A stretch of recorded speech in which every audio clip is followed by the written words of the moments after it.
is episode 426. I'm your Joe Dix, joined by Mark Augustiniak. What's up? Matt Sellner. Hello. The Free Cheese is a weekly video game podcast about video games brought to you once a week by thefreecheese.com. Mark, what's the scariest movie you've ever seen? Scariest movie I've ever seen? Wow. I think Hereditary. I don't really get scared by movies, but that one was unsettling towards the end. Both of his movies so far have left me feeling something on the other side of it. So I just don't like I don't like it, but I can't look away from it, is floating bodies. So, even in video games, Silent Hill 4 did that a lot, and it just always made me feel uneasy just seeing that unnaturalness just happen of, just something lifeless moving like that. It's so simple, and it just, I don't know, but I also like it, so it's a weird, in-between with me. It's good to be scared, right? It's that feeling is fun. Yeah, I think, but as a kid, I would say the Thriller music video. Oh yeah, that was kind of haunting. It got me good. Got a lot scarier when we got older and realized everything about the performer behind the music video. Matt, what's the scariest movie you've ever seen? I think my gut goes with The Strangers, which is, I think, a terrible fucking answer. I think the thing that got me there was it was the first one of those movies with a more than one killer, so the jump scare kind of happened anytime. I feel like they did a lot of stuff, if I remember the movie correctly, where you saw the one person at all times in the frame usually, but you didn't know where 2 and 3 were. And it kept me on edge because I didn't know when the jump scare was. Also, another shitty, terrible answer, but it's true. The first Paranormal Activity. Oh, yeah. See, I wanted that. Okay, the trailers for that one scared me. Ben and I went and saw that after Baltimore Comic Con. And we had a terrible crowd in there. People that were yelling they were treating it like it was The Room or... What's that other one? Rocky Horror Picture Show. People that were just trying to clown on it.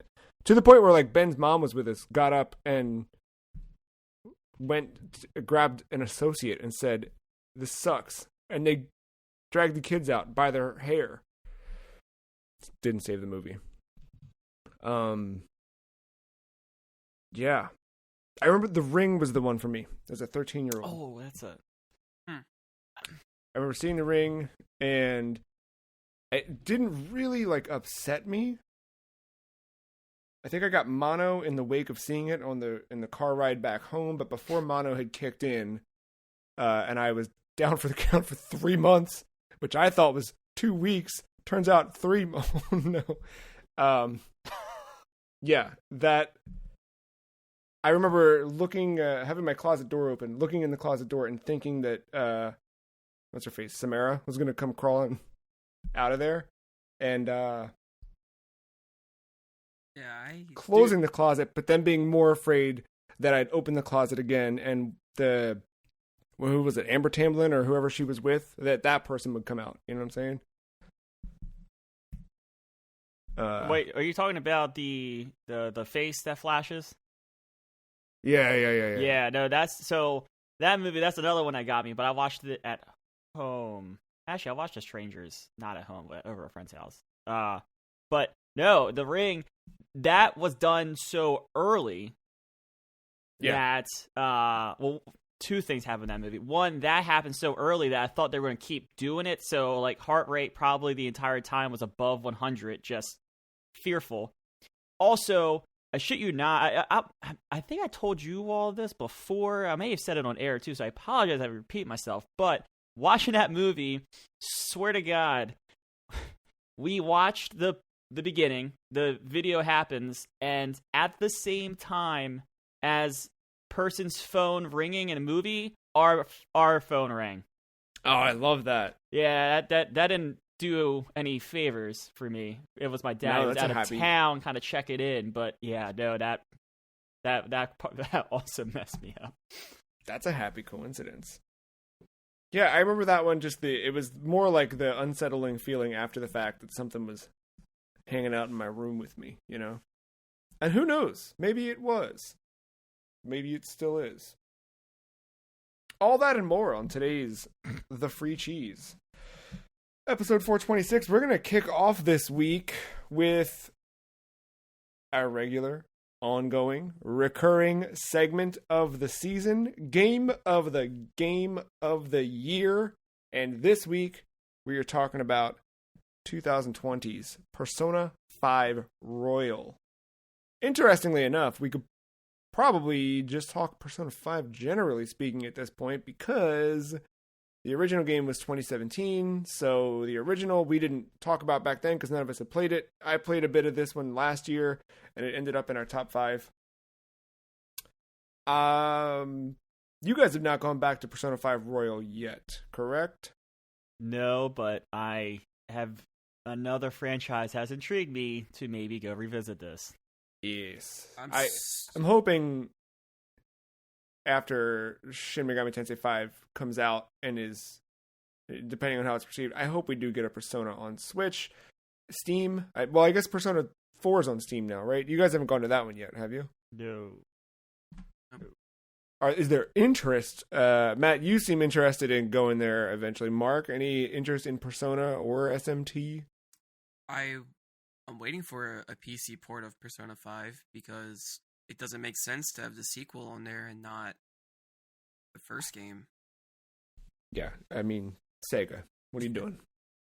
Oh, I know what they're doing. They're hanging out in Azure. Yeah, making a super game. Yeah, okay. So Persona 5. I talked a bunch about it, late last year as I was playing it and during our Game of the Year stuff. For me, it's a very specific. I mean, if you've played any Shin Megami Tensei game or Persona game, it is exactly that, right? The difference is, well, there's no big difference, I guess. The difference between Persona and Shin Megami Tensei is more that, you're in high school rather than being not in high school, I guess. And there's a lot more emphasis on like a half demon, or Yeah. There's a lot more emphasis on like the day to day. How are you filling in your social links and all of those things. And that part I kind of really enjoyed in Persona 5, like getting to kind of flesh out who my character was and what I wanted to do. Not in any sort of crazy, unique way, but like, did I want to join this team or did I want to join that team? How did I want to spend my Thursday versus my Wednesday? When it rained, did I want to stay inside or did I want to go to the movies? Like all of those little things like that, and seeing how it kind of changed my character and the flow of the story and what options were made available to me. It ultimately, like my time with that game, I spent, what I liked to do for a while with it was kind of just clock into it. After work, just spend it like I would just spend an hour and go do whatever it was, right? So maybe I would go to work in the game at the 7-Eleven equivalent. Maybe I'd go hang out with my friends for a bit and whatever, but I'd kind of leave it at that. And then the weekends is when I would dive into it and spend time doing the dungeon crawling and those activities. And the dungeons are actually the part in Persona where things got really interesting story-wise. And I think that was the part where, I don't know, I was impressed. Like, it gets deeper than you think. I think all of those games have a layer to them that you're not expecting when you first start playing. Like, you kind of quickly have an idea, like, okay, I know what this game is going to be, and you start playing, and you're like, yep, this is kind of what I thought it was. But once the story kind of turns a bit, and you get some character reveals or some character trait reveals deeper in, and you learn, like, just kind of how weird and dark these things can be, I found that stuff remained intriguing. Combat-wise, there's this, just like Shin Megami Tensei is Pokemon in a way, so is this, but you're also controlling these protagonists, and they each have their, or not protagonists, but you're a protagonist and these other human characters in the party, and each of them have their own, unique traits and abilities, strengths, and weaknesses that you can leverage, and exploring what those were, and in this cast of characters, like kind of swapping people in and out was a lot of fun. Bringing in somebody who may have, better ice affiliation or whatever. Also seeing what each of their personas were, there's a lot of fun in that sense, and getting to their characters in that regard. And I don't know, you kind of connect with the game in a way. And I think on the whole, it gives you that RPG experience that you're looking for in something like Shin Megami Tensei, but it also adds that other layer of characterization and,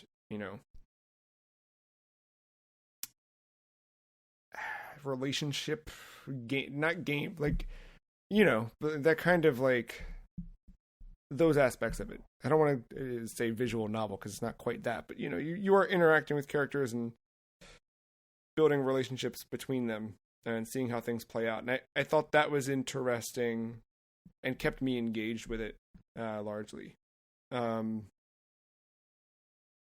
Yeah, I mean, the only bad thing I can say about it is that it's like locked on PS4. So if I want to play it, I'm stuck doing that.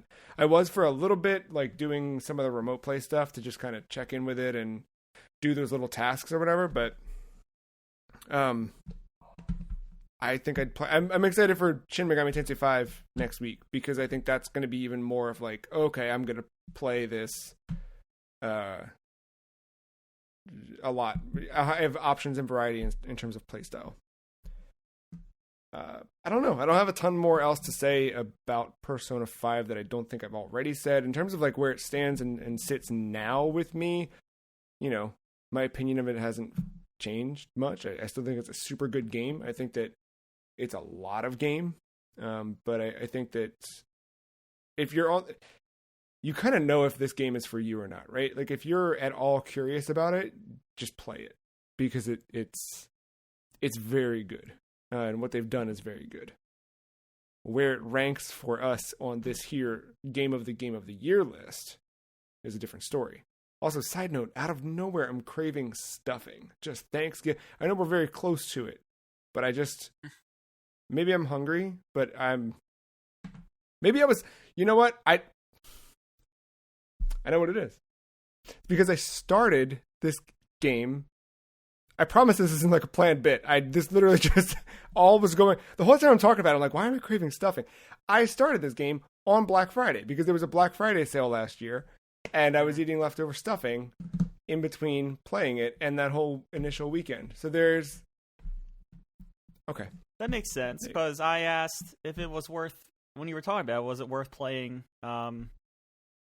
if you had a PS5 and you were one of those people that didn't have anything to play after you beat Miles Morales in 5 hours, was this worth playing? If it wasn't the Royal, because Royal was not it was the standard edition of the games. What they plus games? I don't know. Games with gold, I think, is what it was. PlayStation Plus. I wanted to say games with gold, but that does not roll up the tongue well with Sony. No, it's the one. Okay.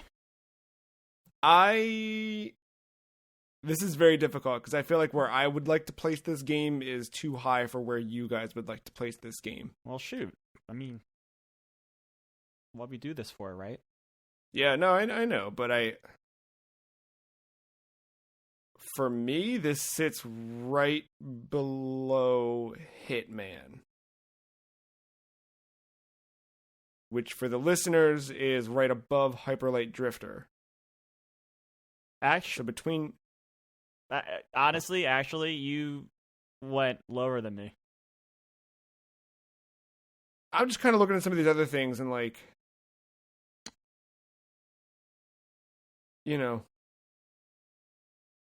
I'd probably... I would put it above Control, but I don't think I'd put it above Devil May Cry 5. We're right in the same area. Yeah, but then looking at Hitman, I feel like, Hitman itself, just the core Hitman, I'm not talking about 2 or 3, Hitman, I think, is still a more Hitman should be higher on the list than Persona 5 Royal, I think. I don't know. What do you guys think? Oh, Mark, you can go. I was like, I don't think I have any stakes in this game. Like, I don't know what to think of it, really. But just from hearing from other people, aside from what we've heard now and before and the Game of the Year podcast, just from word of mouth, I feel like I would put it. I could see it going above Control. I can see it going above Hitman. I could see it even. Maybe it does stop around there. Originally, I was thinking like lower, but that feels rude for some reason. Like it just feels ignorant. That's all. I know what you mean. Yeah, because for me, like it's above Fire Emblem. Yeah. And then that's kind of like I keep like kind of pushing it above 1 and 1, but like I can't get it higher than Hitman for me in my head. I can make an argument to get it above everything else. Hitman, maybe not. Yeah, like there's so much going on with that game. Like I know there's so much depth to it that I just have yet to see. But yeah, and with Royal, it's even probably more of a complete experience, right? Like, and then some. It was probably fine without, just the vanilla game was probably fine too. And I think that has a step above Control in that regard. Yeah, and I can't remember what it was. They added like a new character, right? There's definitely a new character, but I remember there's a quality of life thing, and now I don't remember. It was something with combat where I remember like learning that a thing that was like so good was not in the original, and I was like, oh man, if I didn't have that, yeah, that would stink. I don't remember what it was though. Plus, I know there's a Persona based on Goemon, so that's extra credit in my book. Yeah, a little biased. Yeah. Well, in that case, does this beat Tetris Effect? Do we feel good above? What is it? Above Hyperlight? Below Hitman? I mean, yeah, if that's where you want to put it. I mean, you're the core driver. I think so, unless you guys think otherwise. I'm okay with that. Okay. Well, there you have it. Persona 5 Royal coming in. And yeah, we'll check in with Game of the Year next week. It's a shame we have to wait that long to check in with it. But let's move into our next segment, which is called I Was Kind of Wrong. However, I was kind of right. I played a lot more Pikmin Bloom this week. In fact, I played so much Pikmin Bloom that I nearly can reverse everything I said about it last week. All of my assumptions and all of my lack of knowledge have been filled in. And I think I kind of... This is tough. I think I kind of like Pikmin Bloom. I don't think I like Pikmin Bloom, but I think I kind of like Pikmin Bloom. And I don't... So, yes. So let's break this down then. Like, what were you wrong and right about? I think I made a lot of assumptions about like the interactivity with it and like how much you're actually engaged, and like I think generally I was kind of dismissive about the depth of the game, that there was not much there, and there's a bit more than I thought. However, it is basically still just a glorified pedometer. And there's a couple of things that I like about it. Like it's difficult to play this and not compare to Pokemon Go, but I think my comparisons are in favor of this over Pokemon Go. Like I don't know for sure but I think you can send as many things as you want to a friend. So in Pokemon Go, if I sent a gift to someone, that was it. Yeah, I could send one gift until they opened it. And I assume if I open up Pokemon Go now, some of the friends who've long since touched the game, I still have an unopened gift and I can't send them another one. And I'll probably hit a maximum of gifts that I can hold in my end, and obviously can't send them back out.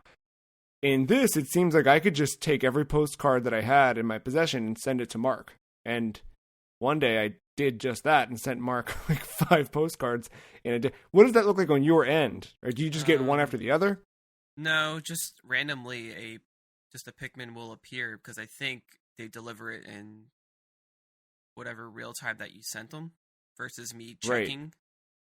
So yeah, it's never spammed. Yeah, because I did notice that like a Pikmin was down for the count. If I sent a postcard out, like it's actually hand delivering it to Mark. Yeah, and depending where I'm at, because when I'm playing, I now go to where I typically run.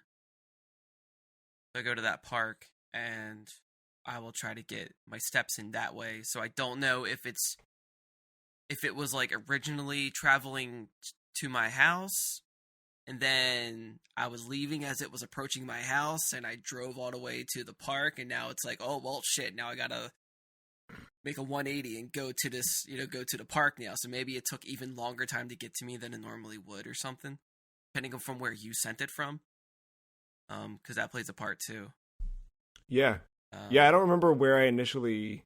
It might have been when we were like down in the city, because that was the turning point for me, was we went to Baltimore for some stuff, just to wander and eat and whatever.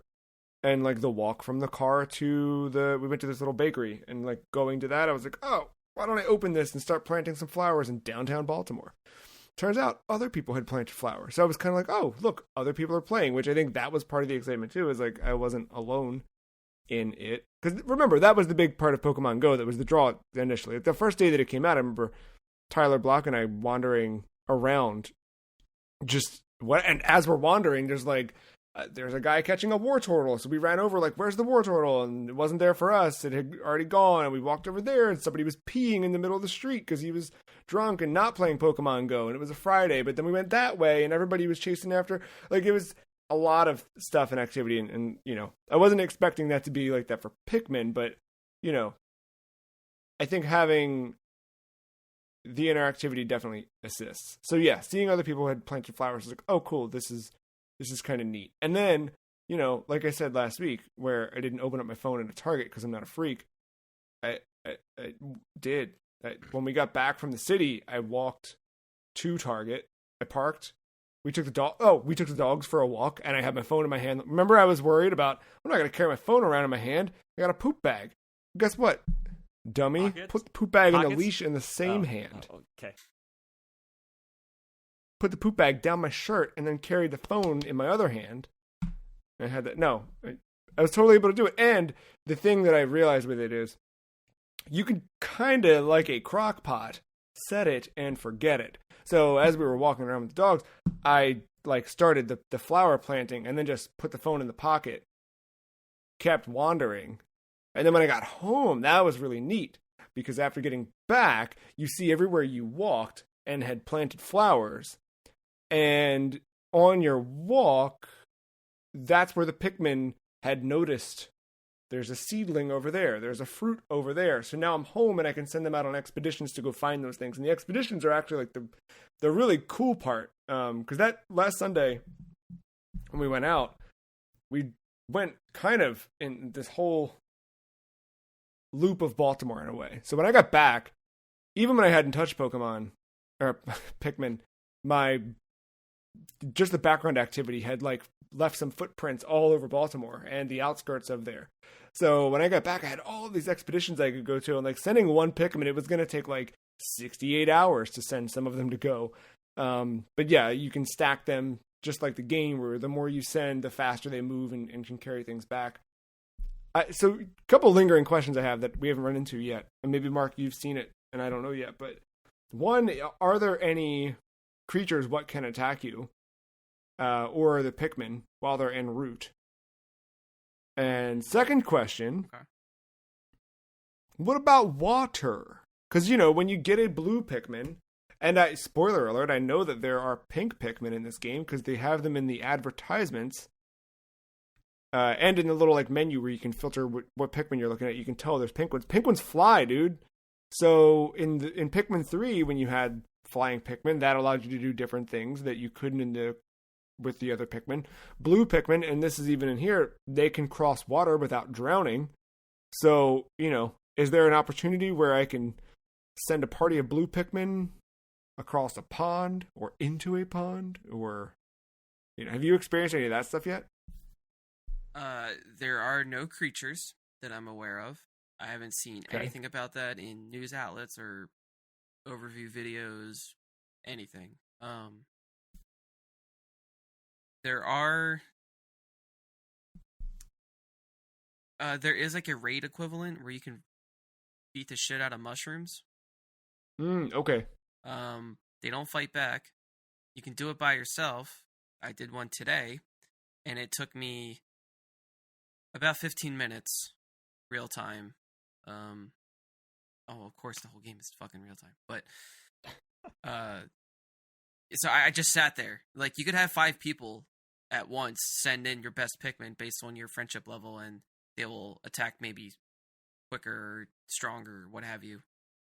So I had a lot of ones that were in the 4 hearts for the most part. You can send in only 10 Pikmin max per person. I just sat there, just watched. Just slowest moment of my life right there, and I feel like those could be replaced with enemies. That would make sense, but yeah, I haven't seen any threats like that. As far as water stuff, I haven't seen any Pikmin go on expeditions where they're crossing water, and if they come back, it's oh, sorry, we lost this one because he's not a blue Pikmin or something. Right. I haven't seen anything like that, so I don't think that's a thing here for now.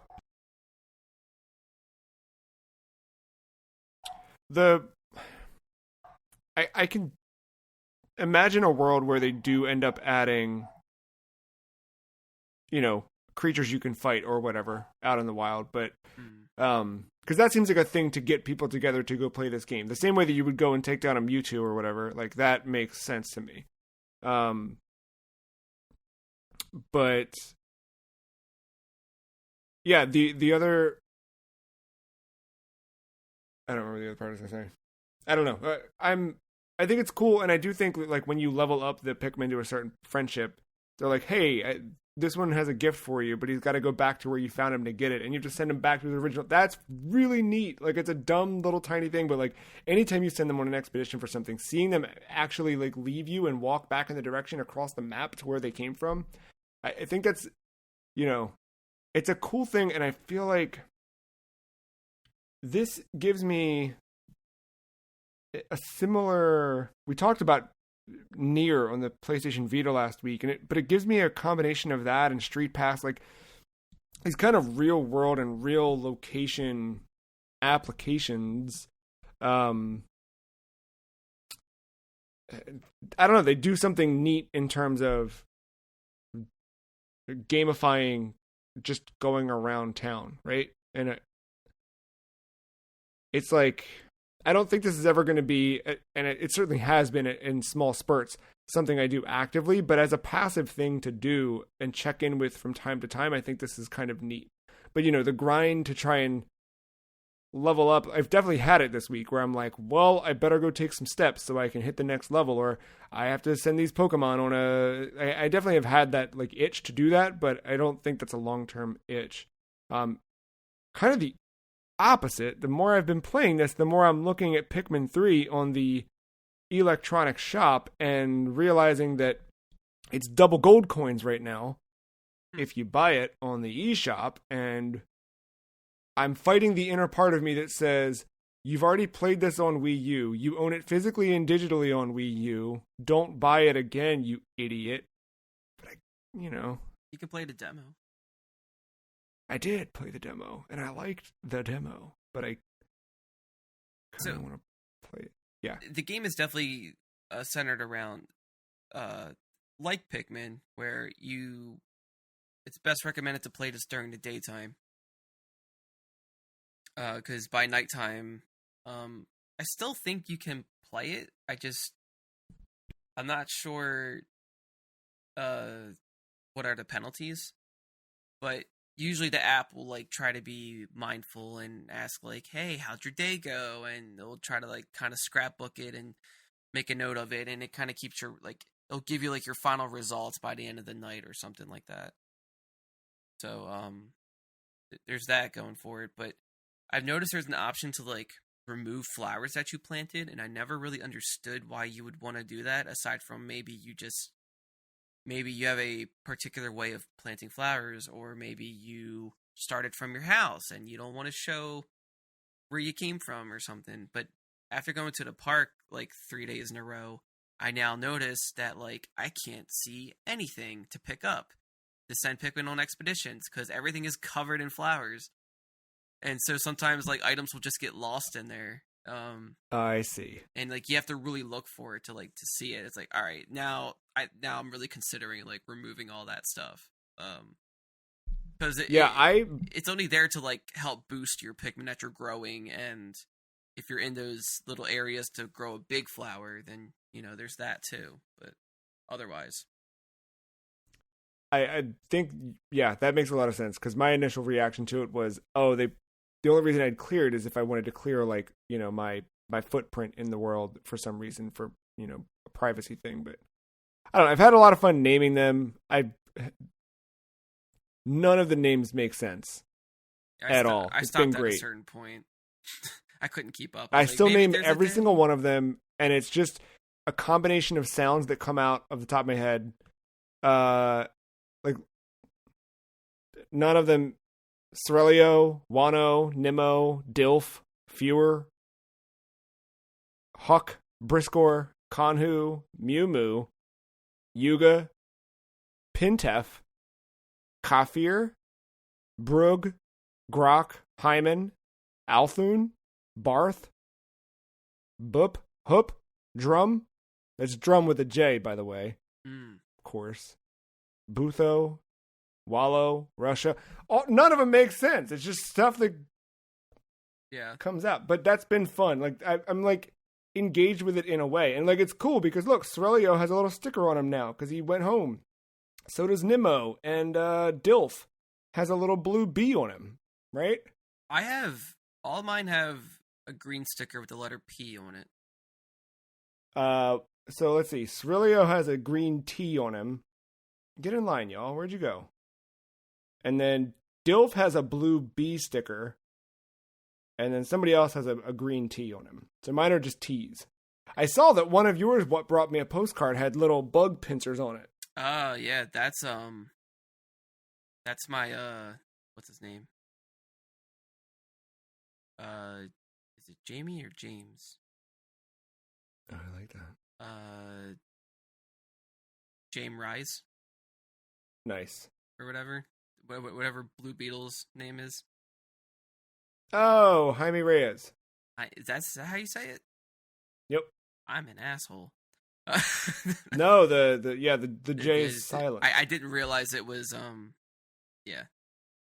Yep. I didn't realize it was I guess that's Spanish, right? Because J's are H's and yes. Yeah. But like as you go on in the game, like as you level up, you keep unlocking more things to do in the game, but it's still like not too much. Like I said, like I found these mushrooms now, and now wherever I'm at now, just mushrooms are just everywhere, different sizes to take on. And when did that hit? Because I think you're like 2 levels above me now. You get it at 15. Okay. Oh, you're 3 above me now. Right now, I'm level 12 as we are recording. So, so you should be getting purple Pikmin soon. Oh, that might be at 13.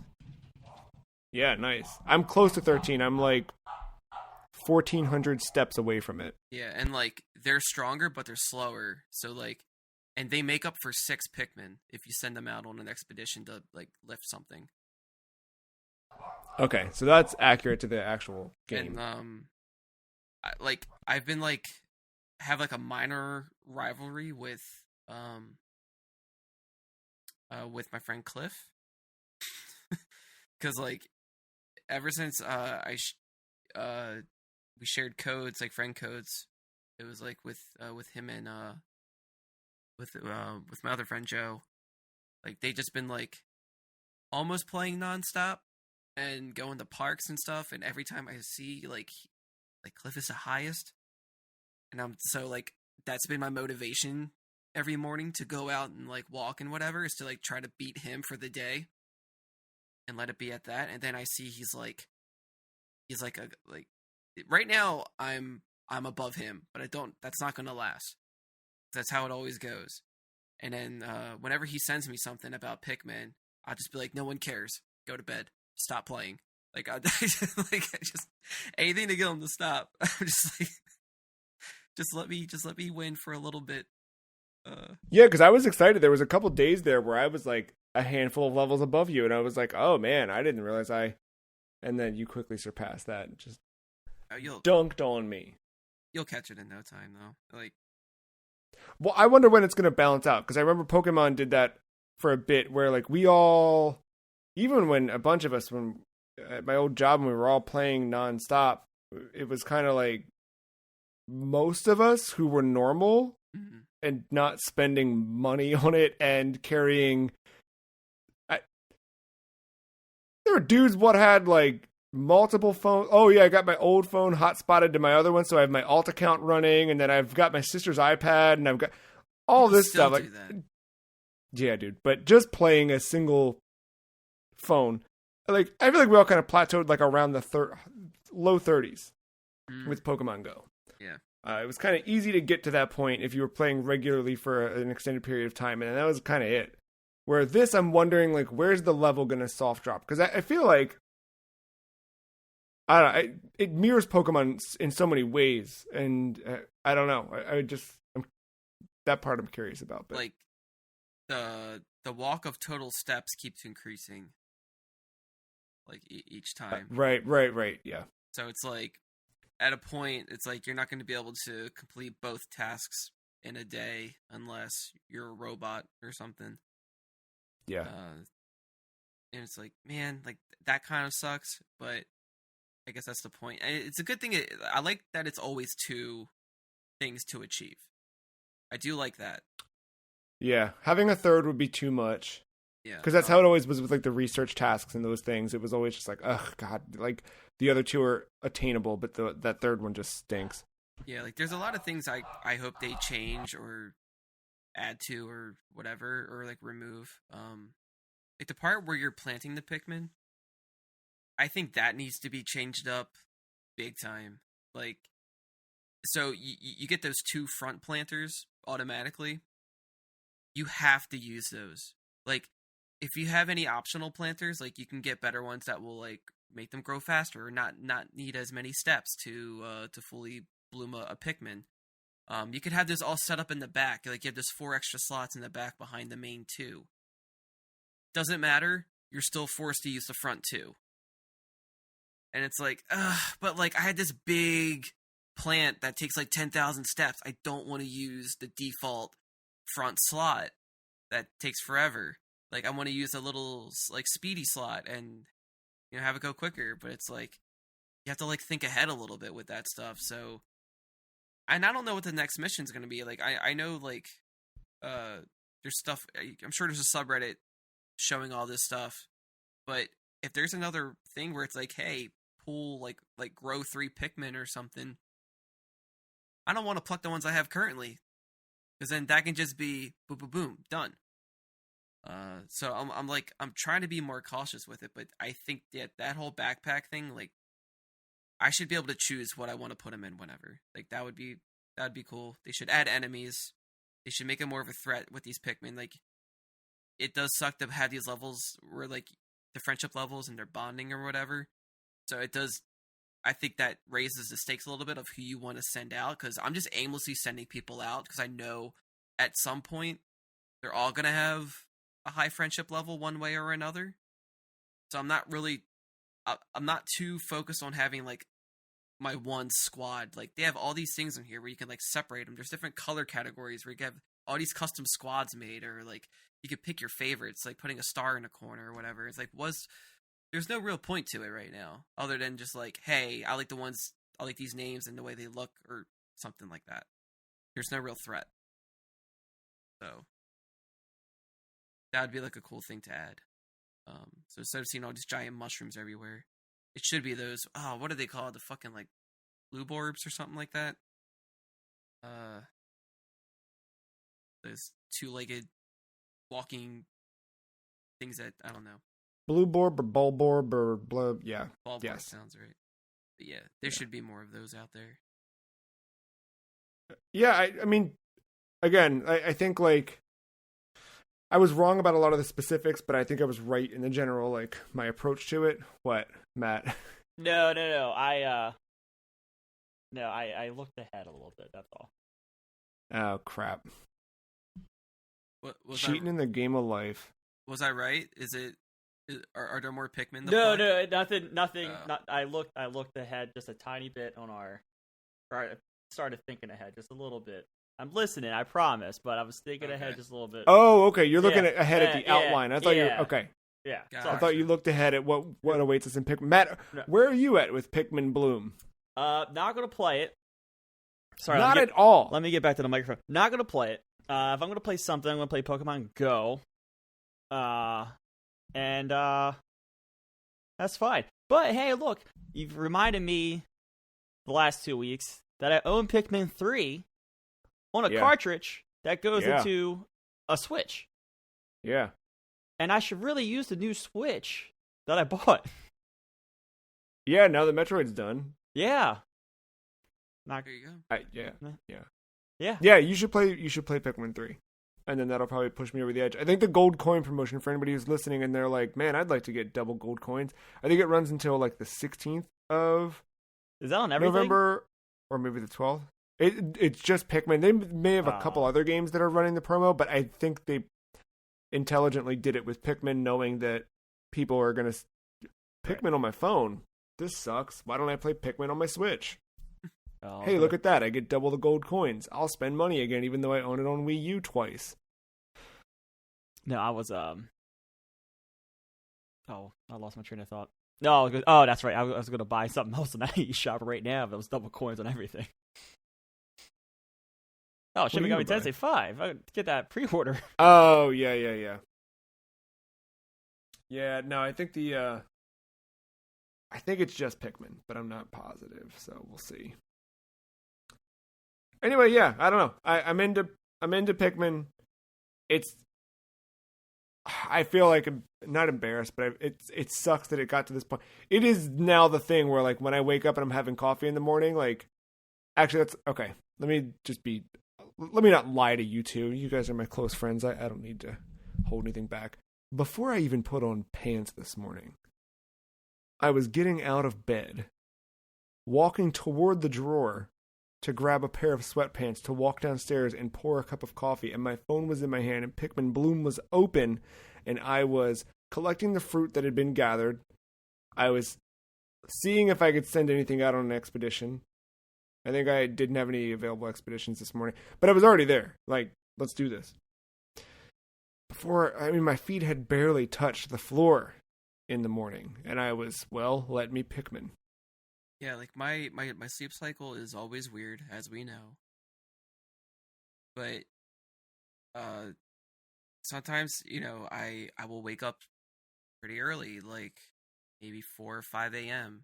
And now it varies, but I now like actually get dressed to go for a walk. Like I don't run or jog or whatever. But I will drive up to the park now, and it'll be like between 7 to 9 a.m. usually, or something like that. I'm up there, and I'll be up there for like 2 hours or something like that. Or however long it takes for me to level up is usually how long I'll hang around. But now I got to be a little more mindful of like, all right, it's getting later in the day. I should eat. I should hydrate. I should do other things. Here's the good news. You can get up an hour earlier now. Next week. Get a head start on everything. Right now, actually, Matt. Oh, sorry. Here right, we right. are on the other side of it. Yes, yeah. Duh. But no, I think like that extra hour of sleep, guys. in the same way that I used to carry the 3DS around for street passing and stuff, and then come home to do like, ooh, what puzzle pieces did I find, or who did I pass with that I can go do this whatever mission. I'm kind of doing that a little bit with Pikmin, although you're not like directly interacting with others. Although, man, why not? Can someone please? Nintendo needs to put those Street Pass games on a phone and then let me. Why? What are we doing? Yeah. There you go. Done. You gotta get your order of importance here. Like, what do you want? Do you want the cool Nintendo Stats app? Do you want the Street Pass app? Do you want a better just Switch app in general? Do you have a better online service? All right, you ready? Honestly, I don't care about the online service. You ready for this? Here it is. A My Nintendo app that brings my Switch playing stats. If it can bring in the old 3DS and Wii U stuff, that's fantastic. But if not, just the Switch playtime stats. And then because you can't make an app that doesn't have more than one tab at the bottom. One of those tabs is like a little room where my Mii can hang out, and I can like put posters on the wall or something like that. And then the third tab is a Street Pass tab. When I walk past people on the streets, do that. And hey, if you happen to have a Switch on you or something, maybe the Switch doesn't have, put Street Pass in phones. Put it into My Nintendo app.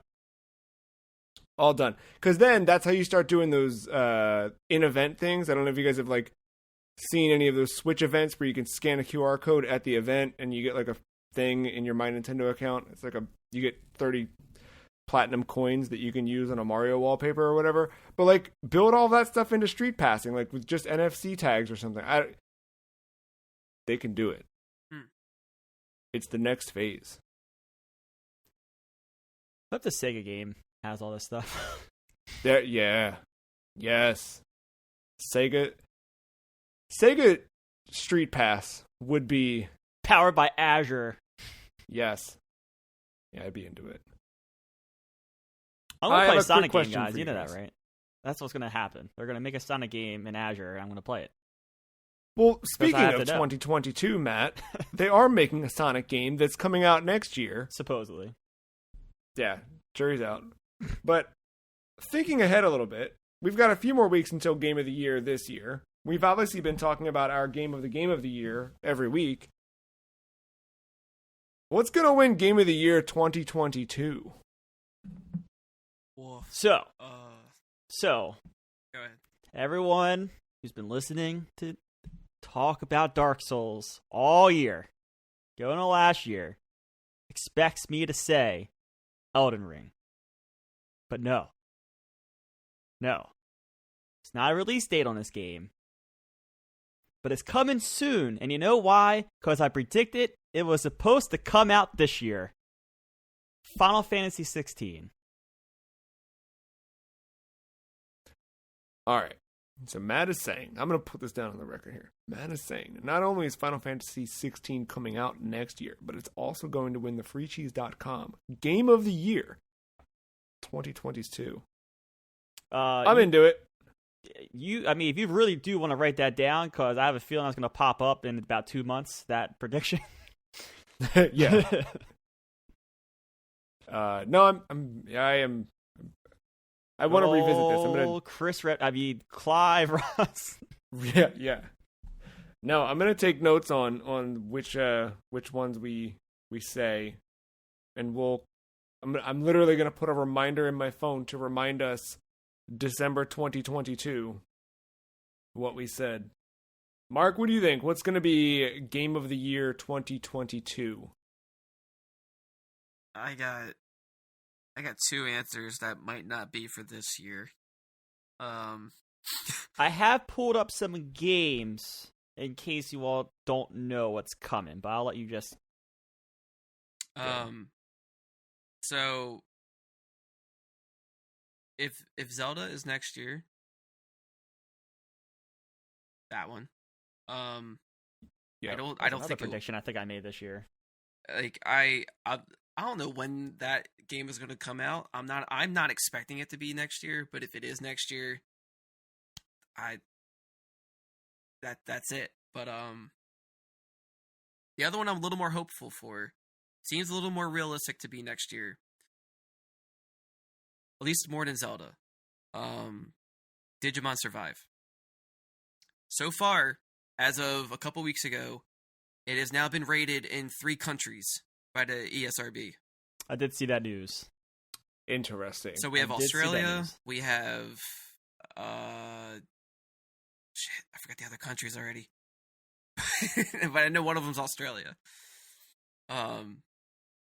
So that's something, like, that's news. Obviously, that's usually good news. Word is going around behind the scenes that, this game is still being talked about and worked on. It's surviving out there. So hopefully that comes out next year. And that's yes, I'm pulling games from, or I'm looking at a release schedule for 2022 from Game Informer, and that does have it as a to be announced. Assuming it's it seems likely. Yeah. Well, so remember, we're talking Game of the Year 2022, which is games released in the year 2022. Correct. Yeah. Halo Infinite will be Game of the Year 2022. Come on. I couldn't resist a hot dunk. You got multiplayer coming. No. It'll all be out this year. I'm not worried about it. I also do not think Halo Infinite's going to win Game of the Year 2021. I do think 2022, I think we might be, between the 3 of us, making a strong push for Bayonetta 3. I think. I know, Matt, you've got a list pulled up. I've got a list pulled up. I think some other ones that are going to be high in our talking points next year are probably Gotham Knights. Yeah. I hope so, at least. I have a feeling it's going to be one of those, like, it was good. Yeah. I know. I'm hoping. It's like Spider-Man. I don't think Spider-Man's cracked our top 5, but I've always really liked those games, right? I think it did the one year, didn't it? No, it didn't. Game we would have. Yeah.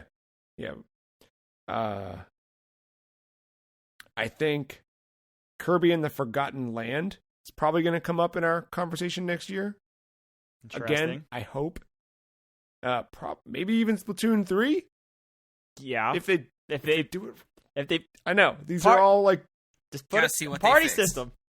I know. Party system. I think Ghostwire Tokyo and I think Pokemon Legends. I think Pokemon. I was gonna say Pokemon Legends is such a weird that one is either gonna be whoa or I think I'm gonna sit out on that one. Oh, I'm jumping in probably.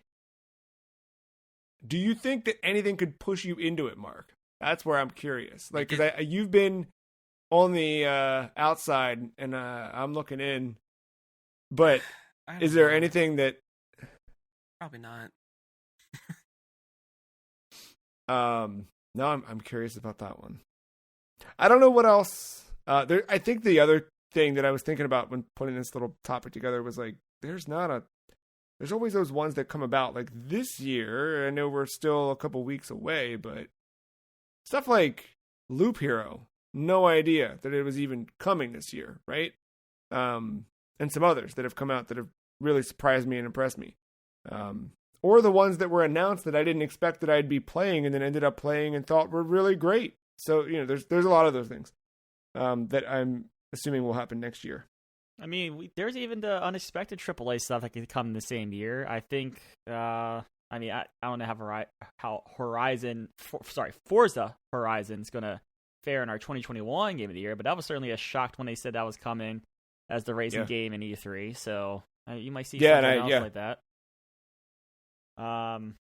You also, you got, I still don't think Ragnarok makes it. But the new Horizon is going to be out there. No, we're talking about games that win Game of the Year, Matt. Oh, okay. Look, I'm just saying notable titles. Look, I'm not even very high on that game right now. And that says a lot, I think. That's what I'm saying. There's evidently the Untitled 2022 Sonic games out there as well. What if that's the one, man? Powered by Azure. What if? I'd be very happy. What else Very we got happy going? indeed. Oh, that hot Final Fantasy VII Ever Crisis. Oh yeah, coming soon to a phone near you. I've got one. And we don't have to wait until 2022 to talk about it.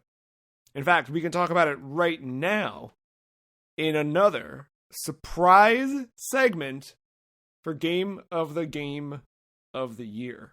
Mark, you've got an additional game to add to the list. Playing your moon card, or whatever shape I put on that card oh so long ago. Yeah. So far, we've added 2 games to the list here, which were Splatoon 2 and Hitman, if I'm not mistaken, right? They were not on our original top 5s. They've both been added to this overall list. Correct. And Mark's going to bring it home with a third. Yeah, after which is after embarrassing myself last week. I thought nobody of it. remembers. I don't remember. I made a list and thought about it and slimmed it down to Half-Life Alyx. Oh, very good The call. old VR. Yeah. This was a game I wanted to make time for and finish before bringing it to this, but I think I didn't finish it, but I know what happens, and yeah, I think it's still safe to talk about. I feel good about it.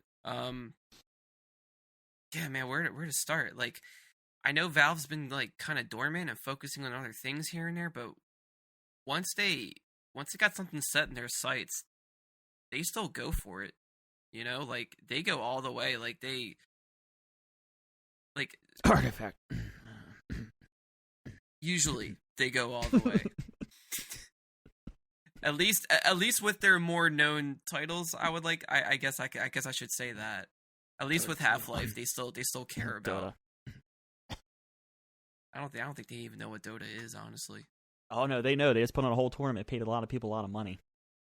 Check out the Steam Deck. Oh, Yeah. God. But I mean, like, No, But- this was but- like but completely to- backed by the right. hardware and everything. right? But like to that point, like everything that they focus on, you know, whether it's successful or not, they still make attempts at least more so now than they did in the past whatever years that they didn't do anything, and now we know why. That's all been explained thanks to Lord Keeley. There's a whole timeline showing what they were doing, what got scrapped, what never came to be, and what turned into what it is now. And with Valve working on VR, first starting with collaborating with the HTC Vive, and then going from there as a blueprint to make their own, then you got the Valve Index. And it's just like really honing in on how to make that the way it is, and then to have a game like Half-Life Alyx coincide with that to where it fully utilizes that specific VR headset and controllers, which you can still enjoy the game with any headset, but you get that little extra with the Valve Index, and it comes free with the Index, as it should, because holy crap, the price you pay for an Index. But like, It's good to have a pack-in game too these days. right, and usually those games feel like shovelware or like throwaway games or something, you know? It's just like, oh, here's some little thing, like F off, whatever. But no, it's like up there with like Wii Sports. Like Wii Sports was so impactful and utilizes how that system works. And everyone loves it, you know? Like, I don't know a single person that really, really hated that. Everybody had a favorite sport in that to some degree. That's But a with fun thing. Listener, if you hated Wii Sports, please write in, because I don't know anyone that Yeah, hated Wii Sports. like those discs, I feel, are still hard to find, like on their own, or they I think cost I a got pretty one penny. somewhere. But yeah, like with Alyx, I was not expecting it to be the way that it is, and especially if you come from a Half-Life background, like if you have that experience and know what those games are, it's like each of those games were trying to be something just to like stand the test of time in a way and do something kind of new and breaking for that era. Like I think the first Half-Life was one of the first-person shooters, I believe, to have like that in-game storytelling where it didn't have cutscenes. You know, it was more platforming than a shooter for the most part. And that was, I wouldn't say it's the first, but it definitely broke some ground with that type of gameplay style. And then like, you know, that kind of led into a lot of games with that kind of same sort of storytelling. And then like Half-Life 2 was kind of supposed to push that even further, and even like visually and just like gameplay mechanics. Like it built its own source engine, like specifically for that game. I was gonna say, I feel like it showed off the source engine more than anything, especially once you got the gravity gun later on in that game and stuff. Right, and then that engine was used for, you know, Counter-Strike, Left 4 Dead, and Portal, and all the things you could do with that engine. It's such an impressive feat. And then you go into Half-Life Alyx all these years later, and with the VR kind of being that step forward, and it's like trying to blend what Half-Life is into that. I'm just surprised at the way it works with little details, the way you can control it.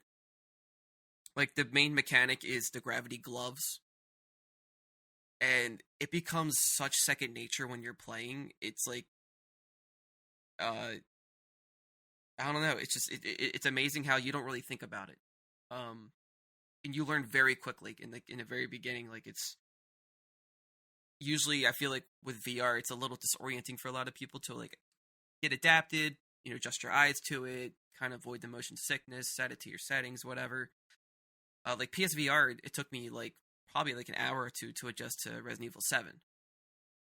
And then I finally got used to it. And, you know, that's just a headset with a DualShock. But then like having the index controllers and just like having the controller actually detect each finger when you move them all separately. And you could just flip everybody off, or flip people off with one hand, shoot them with another. That's cool, because most VR things, it's just all four fingers at once, and it kind of like claps or whatever. So it's cool to have that motion in there. You don't like being Danny DeVito from Batman Returns? Yeah, like Penguin. Yeah, just Penguin hands. You know, that's another thing that a lot of VR games do, and it's cool that this doesn't do that. I love that it takes it further, and like, it's such a little thing, but like even grabbing like a can, right? You can grab a can in a game. Yes, you can crush it, but then you can squeeze it even further with the centers, and it'll crush the can even more, and you can feel that. And it's cool that they actually like worked on programming that. And that's just like a small detail that who gives a shit, right? But yeah, to take this all into Half-Life, just the game itself, it's cool how they took the story.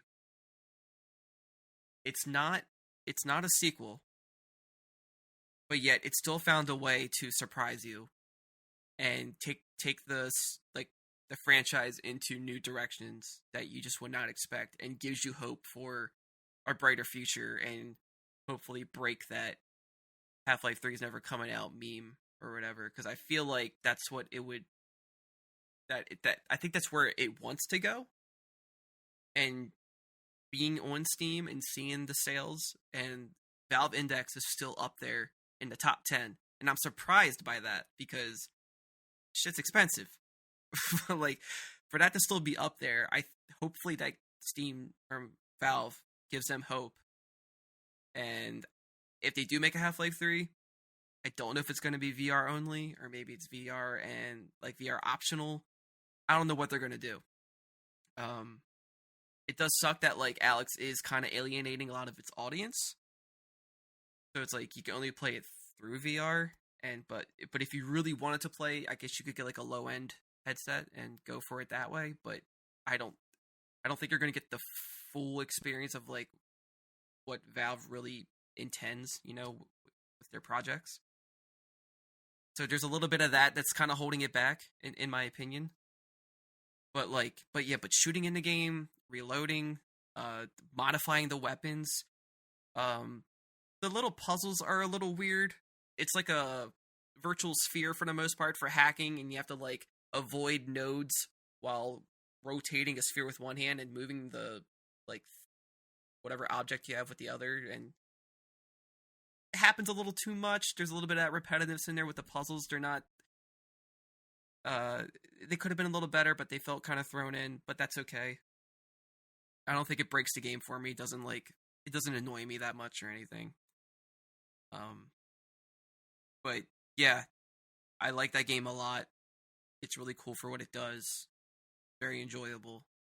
I haven't felt that impressed in a while with VR since Resident Evil 7 probably. And so, plus I think it's nice to have a pure VR representative game in this list somewhere, even if it is the bottom. Yeah, no, we don't have one. 7, yeah, but not like where you can only play it in VR. I think before you rank it, like the one thing I can say from to kind of like sum up what you've been saying about it, and I think a point that you introduced at the beginning of this conversation is this is the Wii Sports, this is the Mario 64 of VR and of the Valve Index, right? And I think it's such a good proof of concept of where video games could go, right? And that's the thing that Mario 64 did. That's the thing that Wii Sports did. Right? Without either of those, you don't get to Half-Life, right? But like, this is that, and I think this is that game. And I think that for those reasons, the fact that it is also another good Half-Life game is also a great, right? Like, Mario 64 is still a great Mario game that still holds up today, regardless of where or how you're playing it. Like, you can still run into that game, you can play the first 5 minutes of it or the entirety of it, get every single star, and there's just as much enjoyability out of it as there was 25 years ago. Same thing goes here, where I don't know, I assume this will stand the test of time, or at least be that kind of, again, proof of concept. So, Mark, where do you think this one sits on our list of 25 now? We've got 25 total. This is, I don't know, like, this is very tough because it's kind of in a league of its own. And I'm the only one that's really played it. And I feel like I talked more about its conceptualization more than the game itself. But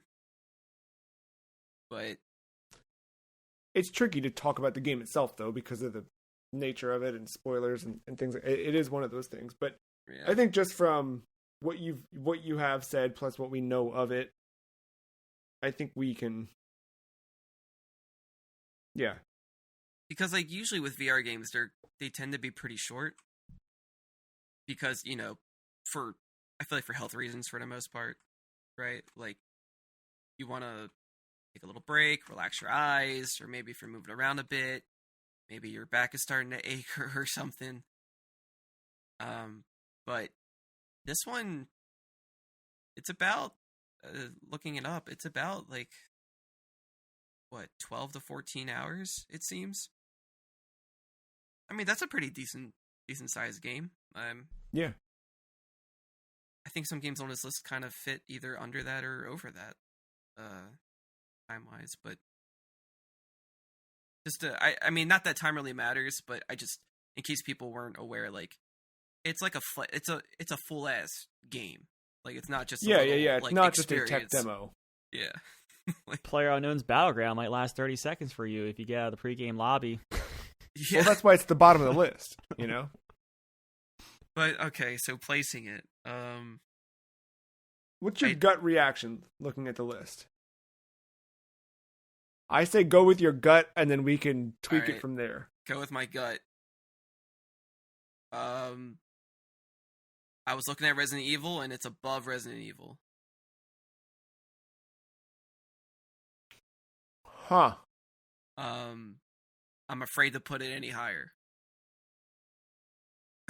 Don't be afraid. I mean, you have friends. I would put it on. Oh man, honestly, I would put it right under Nier. Above Doom 2016. Yep. So I guess. No, yeah, go ahead, Matt. So this is the thing, right? I know we talked about PlayerUnknown's Battlegrounds, but then I kept bringing up, well, the gameplay is like, yeah, it revolutionized everything, sure, and we got to see the after effects of it. It's been long enough now. I mean, we're still seeing it, but like the game, it was definitely felt like the first of its kind. It definitely has problems. It was early access at the time of 2017, and none of us have really gone back to it since. Like this, I've never played the game, but you're going to put a Half-Life title out after years and years of anticipation for 3. Granted, this isn't 3. They didn't do that. But not only did this game come out, but it was good. Like, people liked it. It reviewed well. Even Twitter liked it for those that got to play it. And to what you said, Mark, about people wanting to play it, or, you know, limitations on how you can get to it, I think that's fine. Like, that, you know, I don't want to be, you know, be snobby about it, but, like, if the game's intended to be played the way, you know, it is on the index, and, you know, the index is $2,000, like, that's, you know, that's kind of where it's at. I don't think that's a detriment to the game or whatever. I just think because you have the better equipment, it's much like a PC. Like, you know, running something on high settings is going to be a much better experience than running on low settings 95% of the time. Maybe besides the next one we talked about, PlayerUnknown's Battlegrounds. Oh yeah, grass, right? But yeah, no. You know, I think this is what PlayerUnknown's Battleground could have been if. I mean, not to say it wasn't good. Like, it's on our list, right? Like, it's like, you know, it's a good game, and the gameplay loop is awesome. But I think this is very good with the brand new technology that we're going to start to see as time goes along. And I think the reason we haven't seen more of it is the barrier of entry, right? Like, you know, developers aren't going to develop for something that's not in a lot of people's hands. But as time goes along, the cost of that stuff will come down. I mean, I think like Oculus Quest, like 2, like I think like that's going to be a hit holiday item. Like, I feel like it was last year.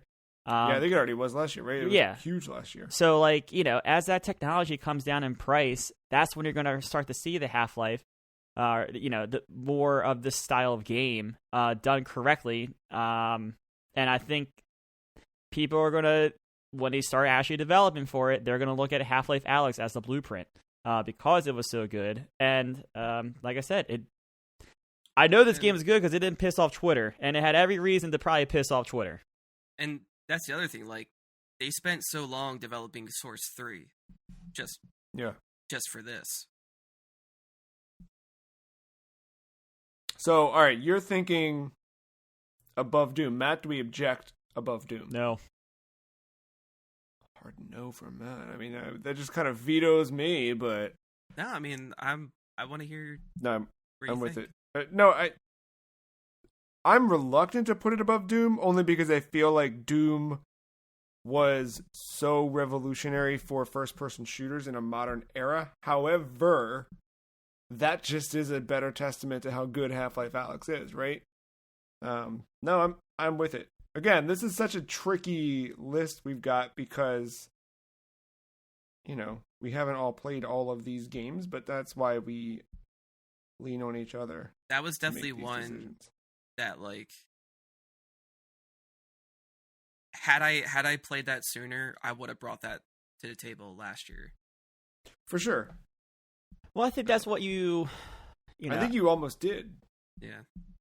I was too late though, you know. No. I like it, dude. I think this list just got a lot more interesting with that game on it, honestly.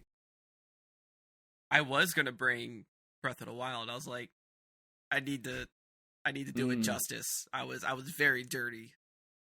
So very rude to that game. I don't want to be a dingo here, but right now the way that it is, the final list is going to be 28 games. We could get it to a clean 30 if you want to add Breath of the Wild, and then we can explore something else. I mean, I already added Alyx, so. Well, I just mean as a trio, we can add 2 more games. Actually, I used up both my cards though. So let's save Breath of the Wild. I think we've got a good spot, or we could add Breath of the. I think Breath of the Wild. Okay, put it this way: does Breath of the Wild deserve to be on this list somewhere? Probably. I think it does. Great. All right, great. Then in a future week, we will definitely rank that, and then there might be a game that's already supposed to be on this list anyway that we haven't talked about that's not on this list. Maybe we'll hit 30 after all. Maybe. More on that later. We'll find out in the coming weeks. For now, though, let's go back to the year 2000. Just like we did a couple weeks back. Asking, who the heck is the Backstreet Boys of video games? Of course, I think we've answered that successfully. Now, at the time, for listeners who may be too young or have drank too much and forgotten about those days, there was quite the direct antithesis to the Backstreet Boys. In one small chin-haired man, Mr. Frederick Durst. Fred Durst fronted the group Limp Bizkit, and in fact still does when he's not directing films starring John Travolta. I was going to call him John Hairspray Travolta. And I still will. But Matt brought an interesting question this week in celebration of the new album, Limp Bizkit Still Sucks. Who is the Limp Bizkit of video games? Let me tell you why Crash Bandicoot. No, I made this. I listened to the album. I don't know. How's the album? I didn't listen to it yet. I know you guys. I didn't hate it. I don't think I hated it. I'll probably go back and listen to it. It felt like it should be one of their first albums they ever released. It's like they didn't have it's like they didn't have a direction, but yeah, there's something there. There's so much to say in so little time, so let's just put it all out on an album kind of idea. I don't know. I really don't know how to describe it. It feels old, but at the same time, it's just all over the place. I don't think there's anything wrong with it. No, seriously, today when I was listening to it, I listened to it I can't listen to Limp Bizkit 2021 hit. And then I was like, oh, actually, I kind of like some of this stuff. It's not all trash, so I kind of want to listen to it for real. But anyway, the game franchise. I don't have as good of an answer as I had with Crash Bandicoot 2 weeks ago, unfortunately. But I was trying to think, the way Limp Bizkit was, and they're it's obviously just released a new album this year, but thinking of something that was around, it was kind of in your face, it had a couple entries and kind of went away for a bit, and then it's kind of came back. And before I listened to the album, I thought I kind of had the perfect analogy. Then I listened to it, I kind of liked it. So they don't align at the very end here, but Duke Nukem? Wow. I was definitely listening to Limp Bizkit and playing Duke Nukem at one point. So yeah, those Venn diagrams come together. Or the circles come together to form a Venn diagram, I should say. Yeah. Wow, that's a good answer. Yeah. Because, some of the stuff Limp Bizkit goes into crosses a line, much like Duke Nukem crosses a line. Sure, but at its core, it's a fine video game, most entries. Yeah. Yeah, wow. Shit. I can't believe I didn't even think about that. My mind went to Sonic, but that felt like low-hanging fruit. But more specifically, 3D Sonic. Sure, yeah, okay. So, yes, like New Metal, it grabbed a lot of people. It sucked you in. You really wanted to, just let it rip, And as it went on, everyone around you started to grow out of it. But you were still a fan, even if you weren't playing all those games or listening to all those albums. There was still a part of you that would want to go back and revisit, that time you first discovered it. But fans know, once you're in, you're in. even whether you like it or not. And then everyone around you just looks down on you with Yeah. you're just like, this is trash. You like trash. It's like, I know I like trash. I'm gonna. It's fine.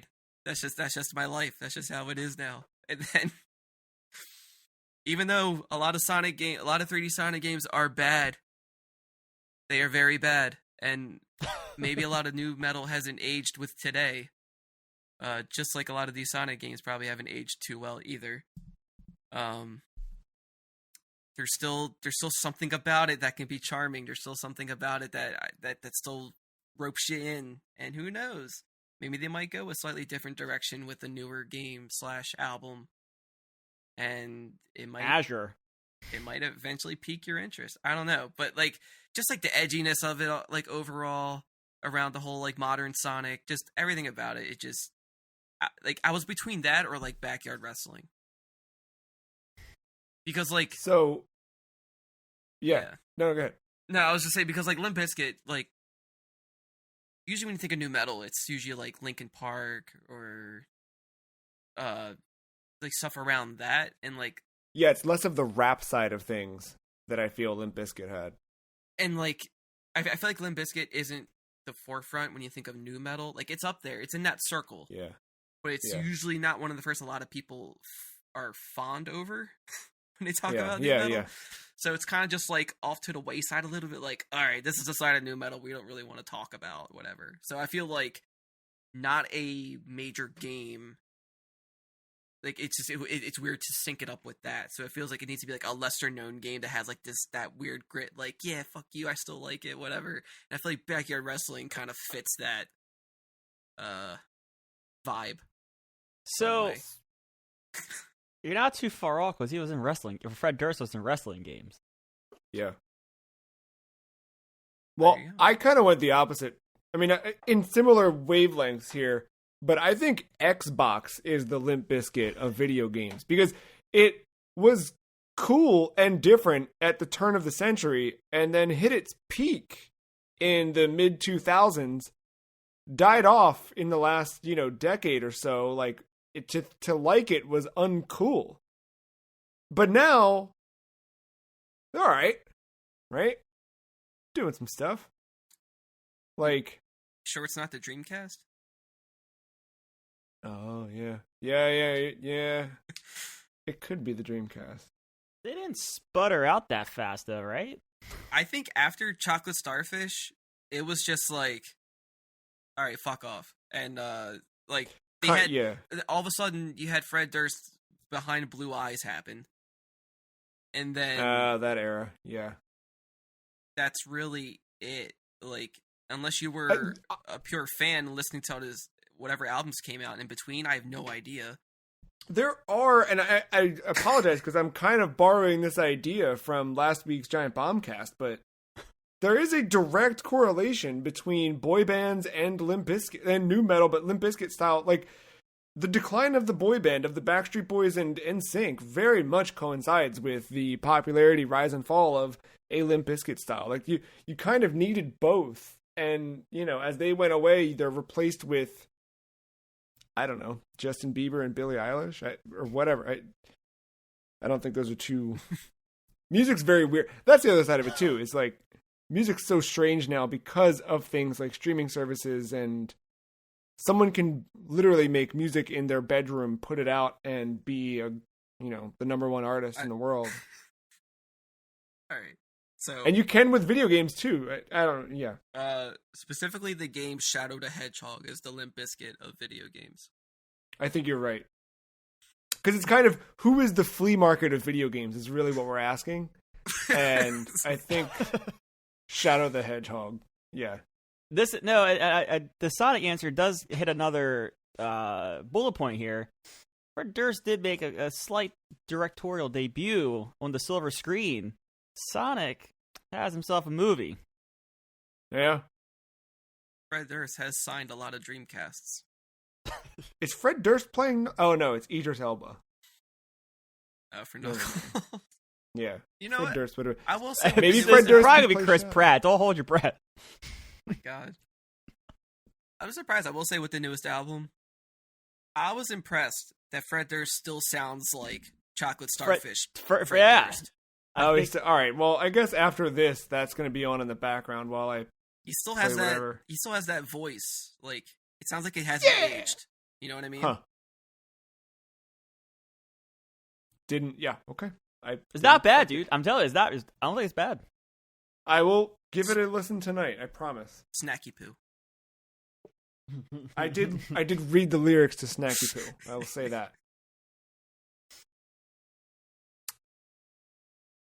Our final little bit for the week. We'll keep this kind of short and sweet, but Bloodborne. Oh yes, Bloodborne. Getting a demake, of course, unofficially. But January 31st, 2022, game's being developed in Unreal 4. It incorporates elements, fights, and different areas from within Bloodborne, recreated in a PlayStation style.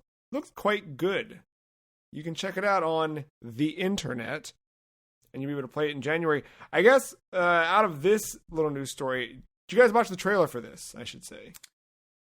I did not watch the trailer, but I've seen gameplay snippets of this throughout.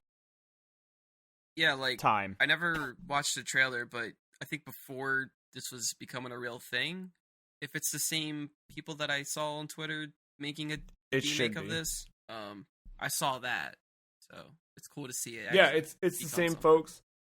Or same folk? Is it a single developer? That's what I was under the impression of, but I don't know if that pertains to like audio and all that. I believe. I'm not sure, but it's at Botster on Twitter. It's Botster with a 0. B0TSTER.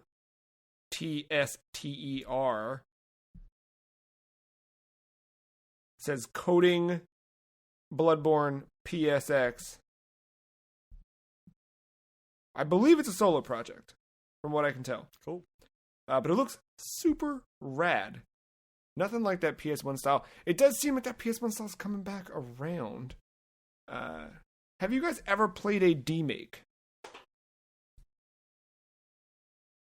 Not really, no.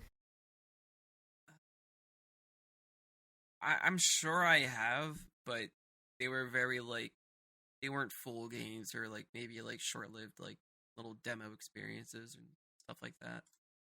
I mean, I guess in a way, if you play a later game in a franchise and go backwards, especially if it's an older, has a legacy behind it, I guess that's like playing a demake in a weird way, but not like an officially kind of, yeah.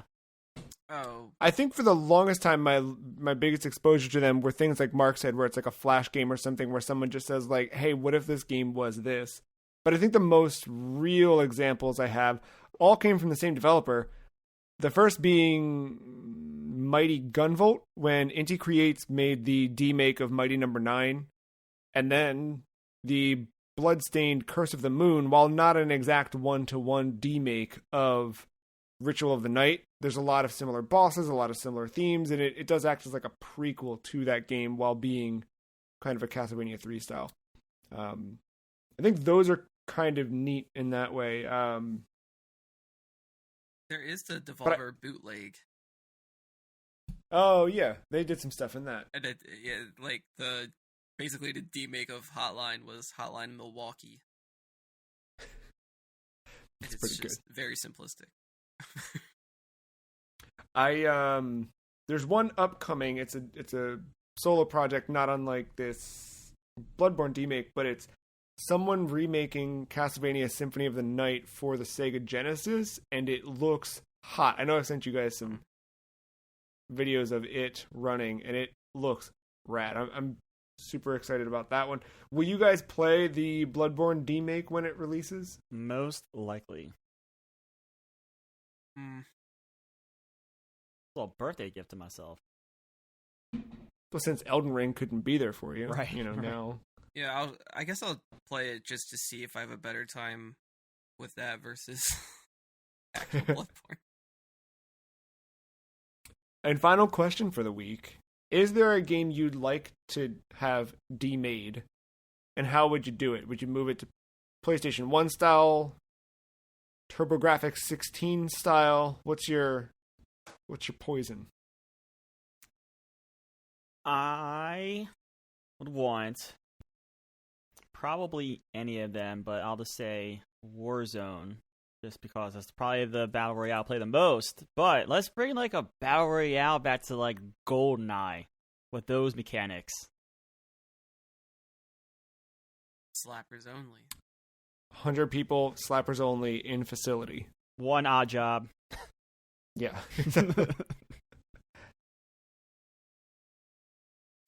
Mark, what do you think? I'm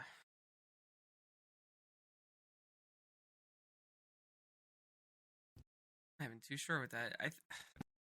I have an answer for Mark, if you'd like. Well, no, I mean, I still want to hear yours, but I think I just got one. I think it'd be cool to see any of like the Team Eco games, into like a Super Nintendo side-scrolling thing. Oh, that'd be, yeah. Like an ActRaiser style thing, but with Team Eco's, yeah. The one that always comes to mind with you in mind is the Breath of the Wild, like NES style that they did in development, that prototype stuff they did where they were trying to test out different things in the world, 8-bit style Zelda, but Breath of the Wild mechanics. I think a demake of that like that would be neat. Zelda Maker. They just want to admit it. Yeah, I know. I mean, I'm kind of getting my dream come true with Symphony of the Night demade onto the Genesis. That's pretty dope. But I think, I don't know. It's tough. Like there are some more modern games now that I wish were demade to not suck. Where there's I don't know, man. You know, there's certain games it's like, man, you could be good if you just didn't do that. And you wouldn't have done that because the internet and microtransactions wouldn't have been in there, and it could have been better. I don't know.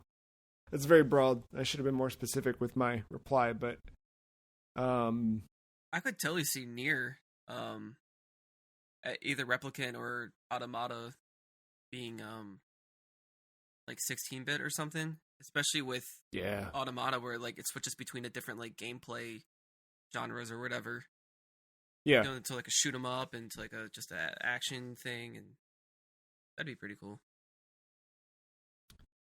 I think if they did another scale down another GTA into a Chinatown Wars style thing. I mean, Chinatown Wars was them scaling up a Game Boy or a calculator game, but scaling down like GTA 5 or make GTA Online like Chinatown Wars. There you go. How about that? That could be interesting. I think anything scaled down to PS1 would be great, and let me play it on a Vita or a PSP. Give it nice little chunky 3D models, things like that. Yeah, I don't know. I'm too broad. Let me look at the shelf here. What's a good...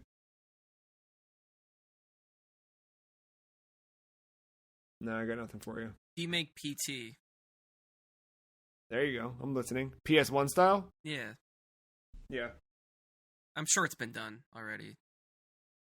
Probably. That's the thing too. There's so many of these that you know what? Honestly, the ones that I've seen that are cool are people taking later Final Fantasies and then demaking them into the old style, like, you know, when they had good art and weren't just 3D models. Take I don't know. Take 15, make it a Super Famicom game. Now you're talking real good. Well, they kind of did that with Dragon Quest XI, right? Where they had the 3DS version that was 2D. Yeah, I forgot about that. Yeah, do that again. Do that with Final Fantasy 16 and Dragon Quest 12. Then you got my money. Well, there it is. You could demake Final Fantasy 7 into a mobile game. Oh, wait. Did that with Final Fantasy 15. Oh, do it with Final Fantasy 7 again. That's been the Free Cheese episode 426. I'm going to tell you guys, I've spent the last week wishing I were playing Inscription and wishing I were playing Dungeon Encounters, but I didn't want to spend more money, knowing that I had just bought Fatal Frame, which I've been playing through, and that the Animal Crossing DLC was dropping, and I kind of already opted into that by way of signing up for that Switch expansion pack, so I'm going to give that Animal Crossing stuff a shot, see if it's any fun. I've already seen some pictures of the additions to crafting and cooking that seem intriguing. I don't know if it'll hold my interest or not, but, you know, much like Pikmin, it's okay to have something to check in with every now and then. Outside of that, I mean, the week ahead, we will, by the time we have our next podcast, have a little taste of that Shin Megami Tensei 5. I don't know what else. What do you guys get into this week? We got games. Yeah. Yeah. One, Shin Megami Tensei. You already said it. I know. And the other, I think you're about to say, which I... Two, you got to drive to a store to go get it, right? What better way to do that than in the streets of Mexico? The one Forza Horizon 5. Right. And then, you got to buy some card packs. Already bought, baby. I'm ready to go. I haven't done it yet because you said it's a tease, so I'll wait. I'll wait until like just a day. Stupid orange dot sitting up there saying "Open me," and then you click on it. I keep tapping it, seeing if the lock will unlock. It won't. Maybe if I set the clock forward, but yeah, go drive and see a vampire wedding. Yeah, I got games. It's very exciting. Yeah, all you're while right. playing Darkest Dungeon, and like I'll go back to Dark Souls 3 at some point. Yeah. Mark? Honestly, I can see myself just checking in on Pikmin here and there, and probably not touching much of else because I'm weird like that. Unless something just comes up along my way, like out of the blue, because I know we just said a couple games are coming out, but is that all that's? Oh, you know what? I completely forgot. On Game Pass, I have Unpacked installed. Oh yeah, and I wanted to try that out. I heard good things about that. Yeah, that one does look neat. I didn't realize San Andreas was coming to Game Pass next week too. The new version of it is dropping on Game Pass. I don't know if they all are. Also, I don't know if I think it was just Let me San double check Andreas. But it is definitely coming, right? I didn't make that up from my phone. No, I saw that. It's weird.